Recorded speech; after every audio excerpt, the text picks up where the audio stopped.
Well, alam niyo, pati ako mismo nalungkot ako nung nalaman ko nga na kahapon nabanggit nga sa akin kasi ang laki ng in terms of value niya diyan sa ICI, napakalaki kasi siya naman talaga nakakaintindi yung mga technical aspect ng investigation, lalo na sa mga infra projects, kasi sa tingin pa lang niya sa dokumento, tingin pa lang niya sa mga picture at sa mga video, alam na niya kagad, eto, maanumalya to, merong indications to, ano? Yun ang kailangan natin. At yung mga tanong niya during hearing, talagang nakikita ko talaga na very probing, probative yun. At the same time, piercing, no? Pero kung wala na siya, it will have also an impact dun sa capability ng ICI. Not necessarily na mawawalan na ng visa ang ICI. Meron pa naman dalawa eh. Kasi may quorum pa lang sila, tatatlo lang naman sila. Pero epekto sa kapasidad.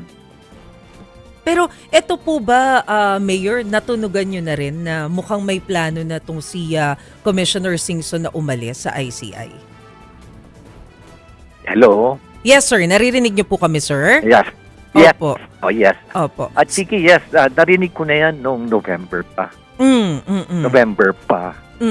Pero akala ko dalawang isip siya. Akala ko nag-reconsider. Only to find out na ang ginawa niya, last month pa siya nag-file. Ngayon po ba, meron po ba kayong naririnig na information na sana wala namang gustong sumunod doon sa pagbibitiw ni Commissioner Singson bilang bahagi ng ICI, pero baka po may naririnig din kayo? Well, may naririnig din ako dahil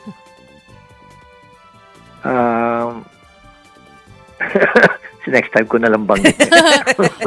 Isusunod sana namin, sino po yung naririnig ninyo? At saka same reason ba, sir? Yun na lang, sir. Same reason ba? Siyempre, kanya-kanyang reason naman yan.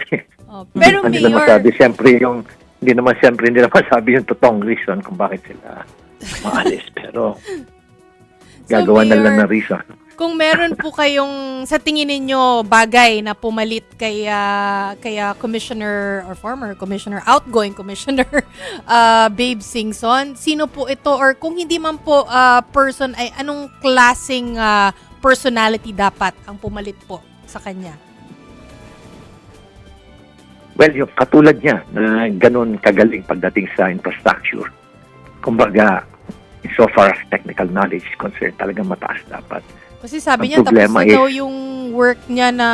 As engineer. Oo, as engineer, yung sa technical side. So, yun na daw yung role niya, tapos na. So, parang, ano pang gagawin? So, kung papalit po ay parang siya, ano po ang sense doon po? Niya, No, I'm just genuinely curious. Mag-isip kung paano.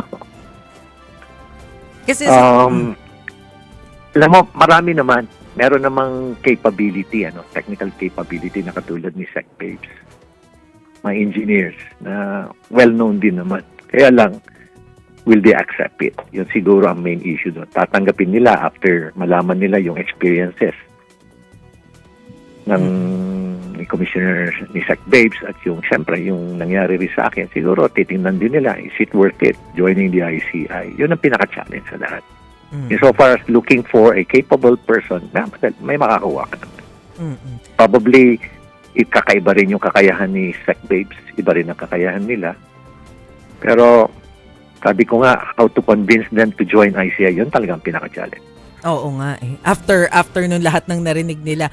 Pero, sir, balikan ko lang po yung sinasabi ninyo kanina na may narinig din po kayo na isa pa na gusto pang magbitiw. Hindi ko po kayo pipilitin na pangalanan kung sino po yan. Don't worry, sir. Pero ang gusto ko lang pong malaman, kung nag-share ba sila ng same sentiments dito kay Commissioner Singson, and ito rin ba yung posibleng nag-push sa kanila para pag-isipan na kailangan ko bang magbitiw?